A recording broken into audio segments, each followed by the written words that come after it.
વિશ્વના 17 દેશોમાં એક સાથે રક્તદાન શિબિરની અંદર શિબિરના ઉદ્ઘાટન પ્રસંગે આપણા સૌના વચ્ચે ઉપસ્થિત પૂજ્ય લાલજી મહારાજ, સરકારના શિક્ષણ વિભાગના ખૂબ જ ઉત્સાહી મંત્રી, આપણા સુરતનું પ્રતિનિધિત્વ કરી રહ્યા છે એવા આદરણીય પ્રફુલભાઈ, આદરણીય અરવિંદભાઈ, નરેન્દ્રભાઈ, સૌ ઉપસ્થિત ભક્તગણ, વડીલો, યુવાન દોસ્તો, ભાઈઓ અને બહેનો, આજનો પ્રસંગ મને એટલા માટે ગમે છે કે ધાર્મિક કાર્યક્રમ સામાજિક સેવા સાથે જોડાયો છે.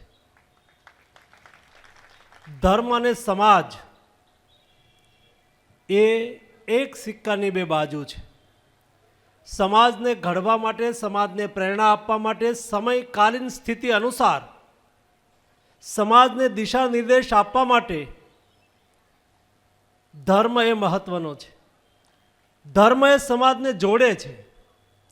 સમયે સમયે ધર્મના પ્રેરક ભગવાનના રૂપમાં આપણા સૌના વચ્ચે પધારે છે, પ્રગટે છે અને સમાજને માર્ગદર્શન કરે છે. વર્તમાન સમયની અંદર સ્વામિનારાયણ સંપ્રદાય એટલે હું સમજુ છું સંસ્કારની ગેરંટી. સ્વામિનારાયણ સંપ્રદાય એટલે વ્યસન મુક્તિની ગેરંટી. સ્વામિનારાયણ સંપ્રદાય એટલે દીકરી દેવાય, સુખી થશે. આવું એટલા માટે સંભવ બન્યું છે કે સ્વામિનારાયણ સંપ્રદાયની અંદર ગાદીપતિ દ્વારા સમાજને સહી દિશા અને સહી પ્રેરણા હંમેશા અપાઈ રહી છે. સમાજને સેવામય બનાવવામાં આવી રહ્યો છે. આ દેશમાં સેવા એ સંસ્કાર છે અને સંસ્કારના આધાર ઉપર સમાજનું પરિવર્તન યા તો સમાજને સહી દિશા હંમેશા આપવામાં આવી છે. અને એટલા માટે જ આપણા ઇતિહાસમાંથી પ્રેરણા લઈને સમાજને આગળ આપણે કઈ રીતે લઈ જઈ શકીએ. કોઈ પણ સમાજ હોય, કોઈ પણ વ્યક્તિ હોય કે કોઈ પણ સમૂહ હોય, એના ઇતિહાસથી, એની વિરાસતથી વિચલિત થઈ જાય તો એનું ભવિષ્ય અનિશ્ચિત બની જતું હોય છે. સેવા કાર્ય, અહીંયા બહુ સારો ઉલ્લેખ થયો કે કોવિડ દરમિયાન સ્વામિનારાયણ સંપ્રદાય દ્વારા ઉત્તમ પ્રકારનું સેવા કાર્ય થયું. ટિફિનની વ્યવસ્થા કરવામાં આવી, હોસ્પિટલની વ્યવસ્થા કરવામાં આવી, આજે રક્તદાન કરવામાં આવ્યું. આ રક્તદાન એ નાનું દાન નથી. તમે આપેલું એક બોટલ રક્ત બીજા વ્યક્તિનું જીવન બચાવી શકે છે. અને એમાં પણ આચાર્ય મહારાજ આપણને કહે, અને 17 દેશોની અંદર એક સાથે મને કહેતા હતા કે 15,000 સીસી રક્ત લગભગ થઈ ગયું છે. આ નાની વાત નથી. 15,000 બોટલ રક્ત 15,000 લોકોના જીવનને બચાવવામાં ઉપયોગી થશે. દોસ્તો, બીજાને બચાવવું, બીજાને ઉપયોગી થવું, બીજાને સહકાર આપવો એ આપણો સ્વભાવ છે. અને આ સ્વભાવે આપણને કોરોનાની અંદર બચાવી દીધા. આ સંસ્કારે આપણને કોરોનાની અંદર બચાવી દીધા. હું તો એમ કહીશ, જ્યારે કોરોના ચાલતો હતો ત્યારે આખી દુનિયા સાથે હું વાત કરતો હતો. વિશ્વના હેલ્થ મિનિસ્ટર સાથે હું વાત કરતો હતો. દુનિયા મને કહેતી હતી કે તમારે ત્યાં ડૉક્ટર ડ્યુટી પર આવે છે, તમારે ત્યાં નર્સ ડ્યુટી પર આવે છે. ત્યારે હું કહેતો હતો કે તમારા દેશમાં શું છે, ત્યારે એ કહેતા હતા કે બધા લોકો રજા મૂકીને જતા રહ્યા છે. ત્યારે મેં એમને કહ્યું કે અમારા દેશની અંદર આ હેલ્થ છે ને, સ્વાસ્થ્ય છે ને, એ કોમર્સ નથી, વેપાર નથી. જો વેપાર હોત ને તો અમારા ડૉક્ટર રજા મૂકીને વયા ગયા હોત. પરંતુ અમારા ડૉક્ટરોએ રજા નહીં મૂકી. કેટલાય ડૉક્ટરોએ પોતાના પ્રાણ ગવા દિયા, કેટલી નર્સોએ પોતાના પ્રાણ ગવા દિયા, પરંતુ એ કામ પર લાગી રહ્યા. કારણ કે ભારતની અંદર સ્વાસ્થ્ય એ સેવા છે.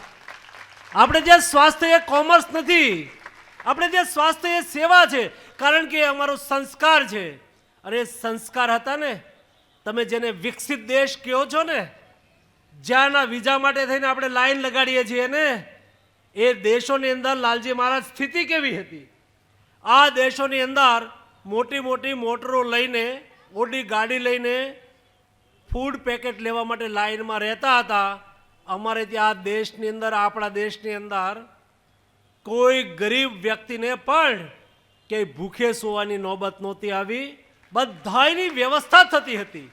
સરકારથી થાય એટલું સરકાર કરતી હતી, એનજીઓથી થાય એટલું એનજીઓ કરતી હતી, મહાજનોથી થાય એટલું મહાજનો કરતા હતા. આવી સંસ્થાઓથી થાય એટલું સંસ્થાઓ, ધાર્મિક સ્થાનો દ્વારા થઈ રહ્યું હતું.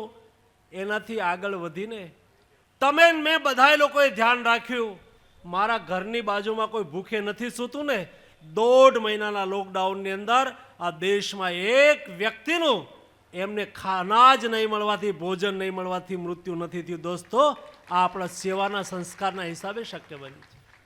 અને એટલા માટે સેવા કાર્ય એ મોટું કાર્ય છે. આજે રક્તદાન શિબિર થઈ રહી છે. આયોજકોને મારી વિનંતી છે કે ભારત સરકારના હેલ્થ વિભાગ દ્વારા ઈ રક્તકોષ કરીને એક પોર્ટલ ઊભું કરવામાં આવ્યું છે.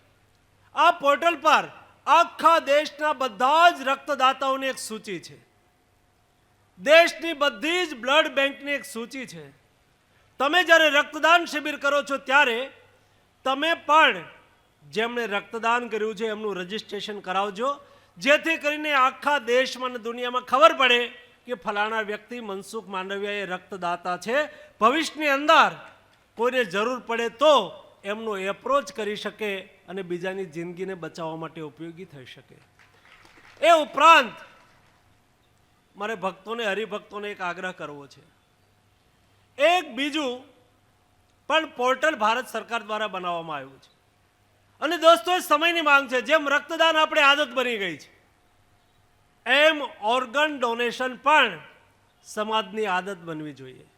જરૂરતમંદ વ્યક્તિ આપણે આ સૃષ્ટિ ઉપર નહીં હોઈએ ત્યારે.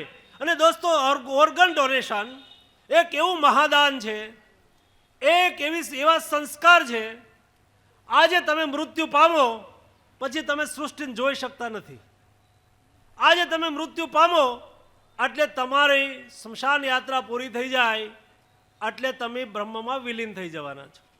પરંતુ મૃત્યુ પછી પણ જો તમારે જીવતું રહેવું હોય તો, મૃત્યુ પછી પણ પ્રજાની વચ્ચે રહેવું હોય તો ઉત્તમ દાન છે અને એ ઓર્ગન ડોનેશન છે.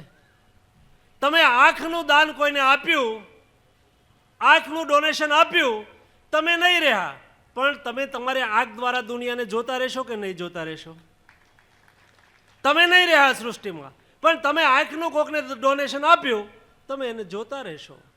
તમે હાર્ટનું કોઈને ડોનેશન આપ્યું, તમે આ સૃષ્ટિમાં નહીં હો, પરંતુ જ્યારે તમે કોઈ તમારા પરિવારનો કોઈ સદસ્ય હોય, તમને યાદ આવી જાય ત્યારે તમે જેને હાર્ટનું ડોનેશન આપ્યું, હૃદયનું દાન આપ્યું હોય, જે વ્યક્તિની અંદર તમારા પરિવારના સદસ્યનું હાર્ટ ધબકતું હોય, એને ત્યાં જઈને જરા એના હાર્ટ ઉપર કાન રાખીને આવજો દોસ્તો.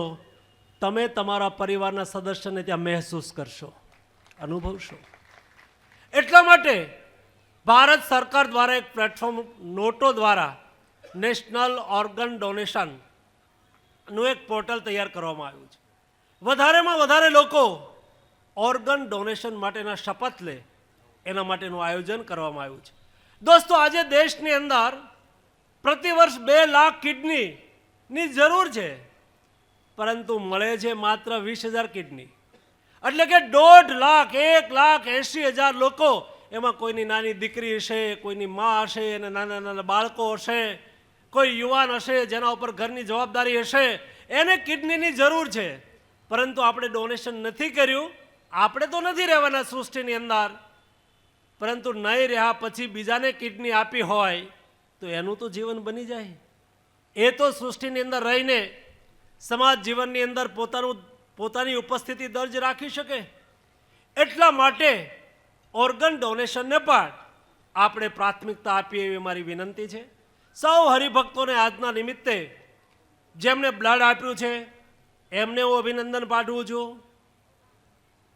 લાલજી મહારાજના ચરણોમાં વંદન કરું છું કે જેમણે આવી પ્રેરણા આપીને આ અભિયાન ચલાવ્યું.